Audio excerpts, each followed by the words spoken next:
Você acreditou que tudo era uma questão de fazer as escolhas certas, que bastava estudar, trabalhar, amar com sinceridade e manter a cabeça erguida. Agora olhe em volta. Você se dedicou por anos a um relacionamento que virou silêncio, escolheu uma profissão que te esmaga, apostou em projetos que nunca aconteceram. E sente a dor de tudo isso como se fosse culpa sua. Talvez seja, em parte.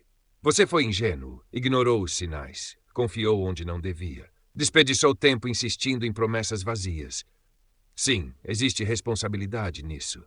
A dor ensina, e algumas feridas são resultado direto das decisões que você tomou ou das que evitou tomar. Mas nem toda dor é didática. Nem toda tragédia traz lição. Essa ideia reconfortante de que o sofrimento é sempre um degrau para algo melhor é uma das mentiras mais bem contadas. Às vezes a queda não tem fundo. Às vezes a dor apenas dói.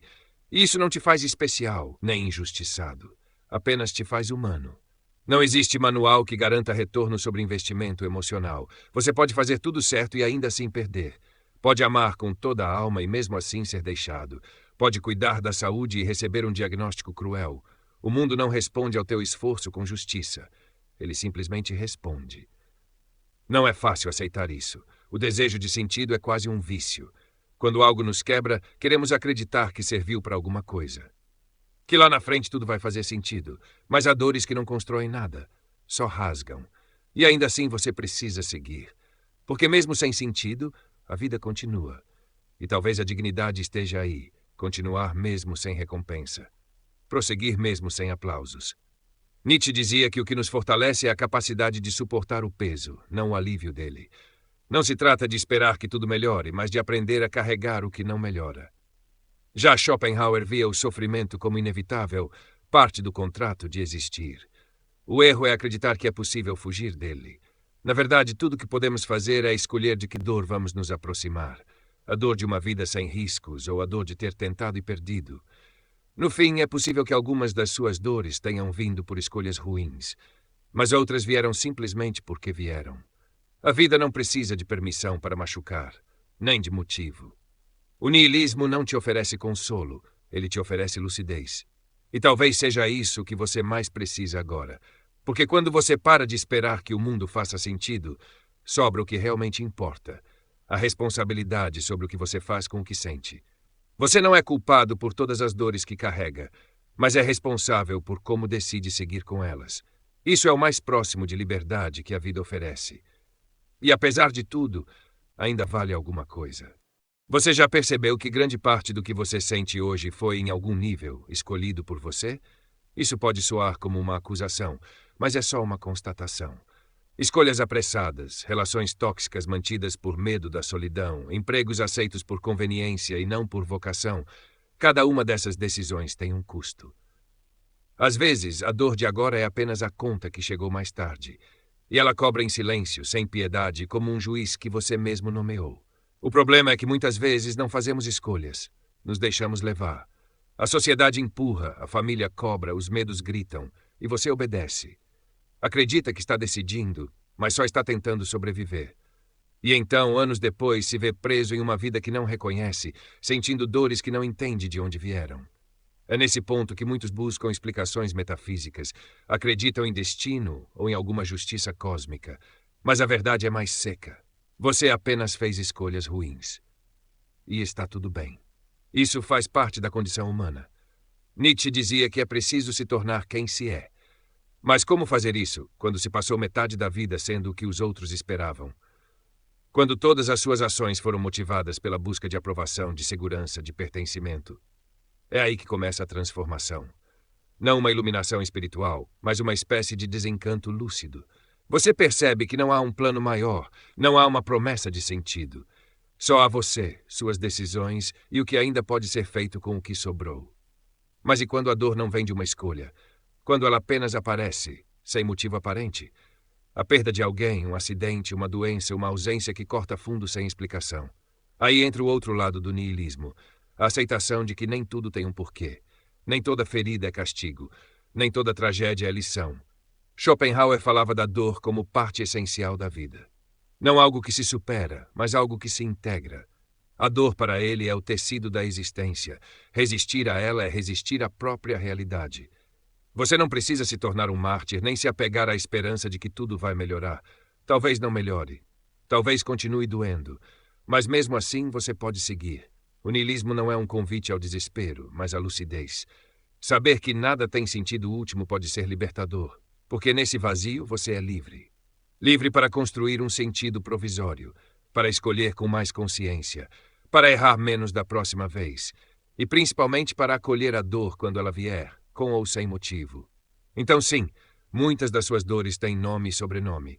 Foram frutos de decisões equivocadas, de caminhos escolhidos por medo ou conforto. Mas outras simplesmente existem. E você não precisa entendê-las para continuar.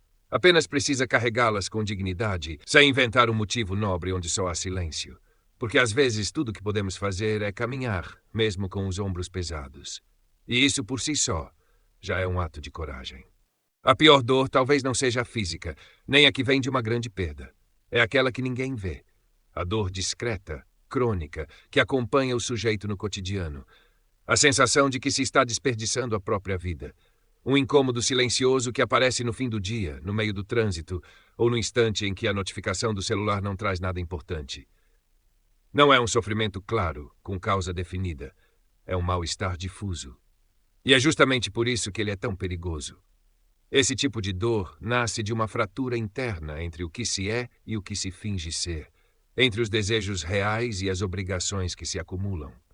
O homem moderno acorda, trabalha, cumpre funções, finge normalidade, mas por dentro muitas vezes está esgotado.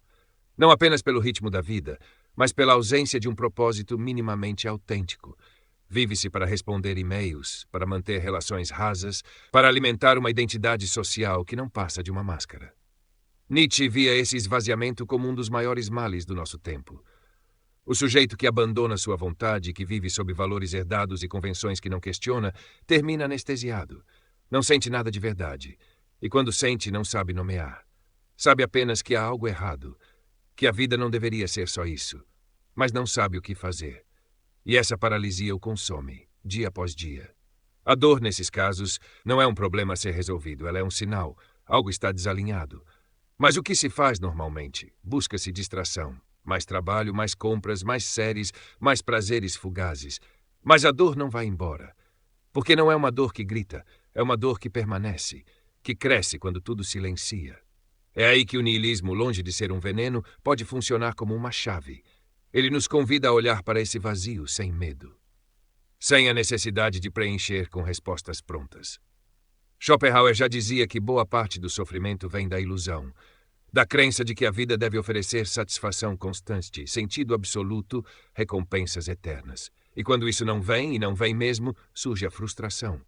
Mas e se aceitássemos que a vida não promete nada? Que a existência não tem um roteiro, nem um final feliz garantido? Nesse caso, a dor mudaria de função. Em vez de um obstáculo a ser vencido, ela se tornaria uma parte do caminho, uma presença com a qual se aprende a conviver. Não com resignação cega, mas com lucidez. A lucidez de quem sabe que não há cura definitiva, só momentos de alívio, pequenas alegrias, fragmentos de sentido que podemos construir por conta própria. Talvez o verdadeiro alívio venha disso, da recusa em continuar fingindo, da coragem de viver uma vida menos perfeita, mas mais honesta, de admitir a dor sem precisar justificá-la. Sem precisar transformá-la numa lição bonita ou num sinal divino. A dor às vezes é só dor. Mas quando você para de fugir dela, quando encara de frente, alguma coisa muda. Não necessariamente por dentro, mas ao redor. A sua postura muda. E com isso a própria vida pode se ajustar. Não para te recompensar, mas para te deixar respirar. A dor que carregamos nem sempre vem do que fizemos. Muitas vezes ela vem do que deixamos de fazer. Das renúncias que pareciam pequenas, mas que, somadas, construíram uma existência que já não se reconhece. A cada sim que dissemos querendo dizer não. A cada escolha feita por medo, conveniência ou aceitação. O resultado é um acúmulo silencioso de arrependimentos que se disfarçam de normalidade, até o dia em que se tornam insuportáveis. No cotidiano do homem moderno, isso se manifesta de várias formas. A profissão que nunca teve nada a ver com seus talentos, mas que foi escolhida porque dava dinheiro. O casamento mantido por aparência, por filhos ou por medo da solidão. Os sonhos enterrados sob planilhas, boletos e rotinas mecânicas. Não se trata de romantizar paixões, mas de reconhecer o custo de se trair por tempo demais. Nietzsche dizia que o homem forte é aquele que consegue afirmar sua vontade, não aquele que simplesmente sobrevive. Mas a cultura atual não incentiva esse tipo de força. Ela prefere sujeitos adaptáveis, obedientes, produtivos, e então a vontade é sufocada. E quando ela não morre, ela adoece, se transforma em ressentimento, em raiva deslocada, em tédio profundo. A dor aparece como um lembrete, você se perdeu de si mesmo. Mas o niilismo nos ensina algo desconfortável e libertador ao mesmo tempo.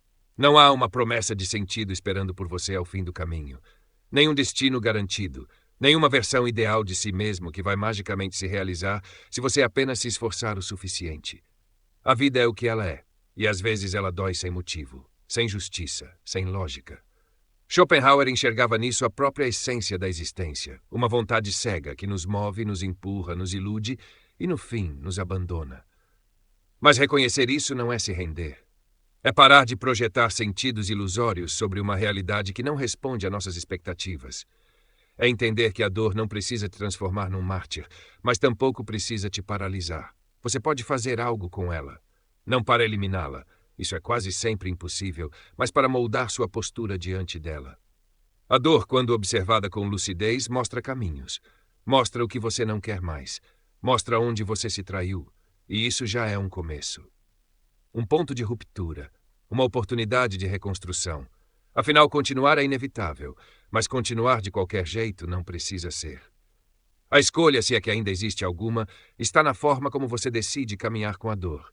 Como vítima silenciosa de um destino absurdo, ou como alguém que encara o absurdo e mesmo assim decide fazer algo com ele. Não para encontrar salvação, mas para encontrar algum espaço de verdade no meio do caos. Algum gesto honesto. Algum silêncio sincero. Alguma vida, enfim, que ainda vale a pena ser vivida, mesmo que doída, mesmo que imperfeita, mesmo que sem sentido. A dor não tem planos para você. Ela não vem para te ensinar nada. Não se importa se você aprenderá ou não. Ela apenas acontece. E mesmo assim, é possível fazer algo com ela. Se há alguma dignidade no meio do absurdo, talvez ela more exatamente aí, na possibilidade de, mesmo sabendo que a vida não te deve explicações, você continuar escolhendo viver com alguma coragem. O niilismo, para quem o compreende de verdade, não é a celebração do vazio. É a coragem de encará-lo sem delírios, sem precisar inventar narrativas reconfortantes sobre destino, missão ou merecimento. Porque talvez você não mereça sua dor. Talvez ela tenha vindo por puro acaso, um tropeço, uma falha genética, um erro de alguém que nem lembra mais de você. E então, o que fazer com isso? Você pode buscar culpados. E às vezes eles existem mesmo. Um pai ausente, uma mãe rígida, um chefe opressor, um amor destrutivo. Mas o problema de fixar sua dor em alguém é que você entrega para essa pessoa o controle do seu futuro. É como se dissesse, enquanto esse outro não mudar, eu sigo prisioneiro do que ele me causou. A dor que se transforma em rancor passa a ter dono, e esse dono não é você. Nietzsche alertava para o perigo do ressentimento. É um veneno que se infiltra em pequenas coisas, na comparação constante com os outros, no desejo secreto de ver alguém fracassar, na ironia amarga que escapa toda vez que se fala da própria vida. A vontade de potência é sufocada, e tudo o que resta é uma amargura que se disfarça de lucidez. Mas há outra saída. Schopenhauer, mesmo pessimista, apontava para uma possibilidade de serenidade. Aceitar a vida como ela é, com todos os seus absurdos e dores, e reduzir as ilusões. Não esperar nada grandioso, mas ainda assim manter um certo olhar contemplativo. Um tipo de paz que não depende de vitórias, mas do abandono das expectativas. Na prática, isso pode ser tão simples quanto escolher o silêncio em vez da reação automática. Escolher caminhar sozinho por um tempo. Escolher não se explicar. Escolher não mendigar amor, reconhecimento ou justiça. A dor, quando vista assim, não vira professora nem guia espiritual, mas pode virar limite. E limites nos ensinam onde começa a nossa responsabilidade, porque você não é culpado por tudo que aconteceu com você, mas é responsável por tudo que fará a partir de agora. Isso é duro de ouvir, mas também é libertador, porque significa que você pode recomeçar. Não uma vida perfeita, não uma vida sem feridas, mas uma vida que mesmo doendo ainda é sua. Se existe algum tipo de redenção possível, talvez ela não venha de cima nem de fora, mas de um simples gesto interno, reconhecer a dor, aceitá-la como parte do caminho e mesmo assim continuar andando. Sem poesia forçada, sem promessas de recompensa. Apenas com a firmeza de quem sabe que, mesmo no meio do caos, ainda é possível sustentar uma postura. E se isso não for sentido, pelo menos é digno. E às vezes a dignidade é o último abrigo que nos resta quando tudo mais já se perdeu. Obrigado por assistir até o final. Se inscreva no canal Nihilista Moderno para não perder as próximas reflexões. Se esse conteúdo te ajudou, comente e compartilhe o vídeo. Um abraço e até a próxima.